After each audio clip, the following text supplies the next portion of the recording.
If you're a programmer project manager, regardless of industry, you'll likely encounter the acronym API. API stands for Application Program Interface. In plainer language, it is how software applications talk to each other, exchanging information and data. APIs are ubiquitous. That's a big word. They're everywhere. Here is a sample of familiar apps and online companies that publish APIs: Facebook, National Public Radio or NPR, Google Maps, Weather Channel, and ESPN. A developer can write software that exchanges information with these and countless other apps. For example, with NPR, you can create a station finder service and publish it on your own website. Of course, one must comply with each company's terms and conditions, including branding and security.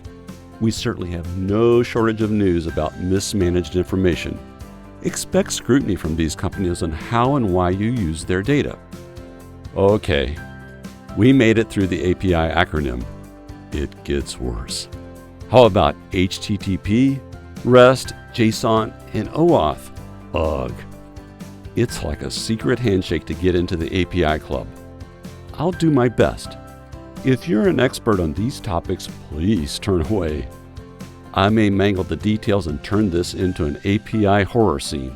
However, my goal is to help program and project managers be conversational. They know how to find experts in their professional network. HTTP stands for Hypertext Transfer Protocol. Forget I said that. HTTP is a way for software applications, often web browsers like Chrome or Firefox, to make a request to another software service and expect a response to its request. Figuratively, I need some information. Okay, here it is. Or I want you to store some information. Okay, I'll do that. Example requests may be in the form of get, put, post, or delete. I want you to get me the NPR station list. Okay, here it is. Or I want you to put my station in your database. Okay, I did. See, this is not so scary. REST, R-E-S-T, is a common term and you'll encounter it often in the API world. REST stands for Representational State Transfer. Informative name? Right. REST enables software applications to talk to each other without worrying about details like browser choices, such as Chrome versus Firefox, and numerous other technical details. It enables computer systems to seamlessly interact with other systems across the web. Here are a couple of REST guidelines to make it real. First, the user interface is separated from data storage specifics. This allows the user interface, like your web browser, to not be held hostage to a specific data storage scheme, kind of an internet democracy. Second, interaction should be stateless. In other words, to interact through an API, an application need not remember a past scenario to complete its current request. Think of it in human terms. If you initiate a conversation with someone, it will be irritating if the person refuses to talk to you until you recount all prior conversations. I'm sure you will think, why bother? The same applies to software applications. If it is too much trouble, let's skip talking to NPR through an API, and your web experience is diminished. Let's talk JSON, JavaScript Object Notation. Who thinks of these names? JSON is a data interchange language.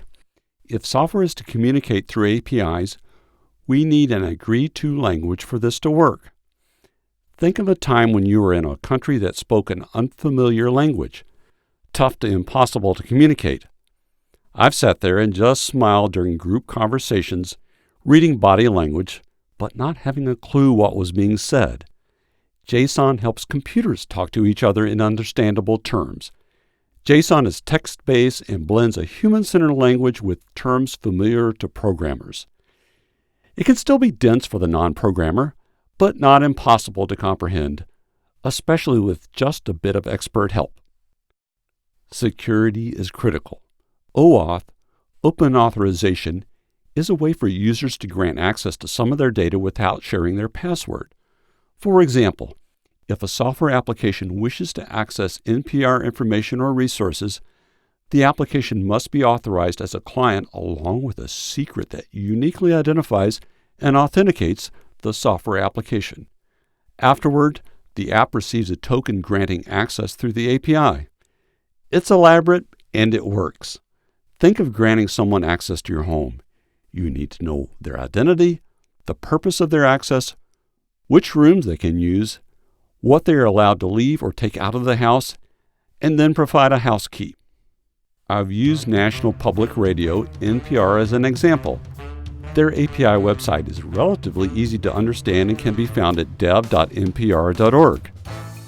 In our digital world, APIs make the world go round. You'll even hear the term API economy, referring to an organization's ability to fulfill their mission and exchange economic value on a digital basis.